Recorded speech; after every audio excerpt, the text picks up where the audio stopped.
அந்த அடர்ந்த காட்டுக்குள்ளே ஒரு கண்ணு தெரியாத ஒரு பாட்டி தன்னோட பேரனோட வாழ்ந்துக்கிட்டு இருக்காங்க. அந்த பேரனும் நான் குளிக்க போகிறேன்னு சொல்லிட்டு ஓடுறா. அந்த சமயத்தில் மழையும் பேஞ்சிக்கிட்டு இருக்கு. அந்த பாட்டியும் மழை வருது அங்கே போகாத அப்படின்னு கத்துறாங்க. ஆனால் எதையும் கேட்காம அவனும் ஓடி போகிறா. ரொம்ப நேரம் ஆகியும் வீட்டுக்கே வரல. ரொம்ப நாள் ஆகியும் அவன் வீட்டுக்கே வரல. உடனே அந்த பாட்டியும் தேடிக்கிட்டே இருக்காங்க. ஆனால் அவன் கிடைக்கவே இல்லை. அங்கே இருக்க சின்ன பையங்களை தொட்டு பார்த்து இதுதான் என்னோட பேரா அப்படின்னு சொல்கிறாங்க.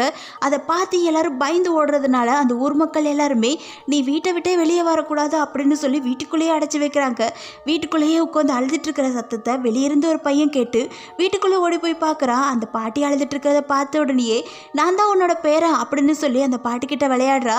அந்த பாட்டியும் இவனை நல்லா பார்த்து சாப்பாடெல்லாம் கொடுக்குது. அப்படியே நைட் ஆகுது. அங்கேருந்து ரூம்குள்ளே அடைச்சி வைக்கிறான். அப்படியே அந்த பாட்டிக்கிட்ட அவனும் சொல்கிறா, பாட்டி நான் வீட்டுக்கு போகணும், வீட்டில் இருக்கவங்க எல்லாரும் என்னை தேடுவாங்க அப்படின்னு சொல்கிறா.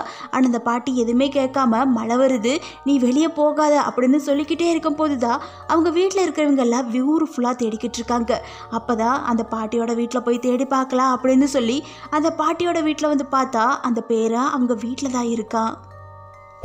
என்னோட எக்ஸ்பிளைன் உங்களுக்கு பிடிச்சிருந்தா ஒரு சின்னதாக ஒரு லைக் பண்ணுங்கள், சப்ஸ்கிரைப் பண்ண மறந்துடாதீங்க.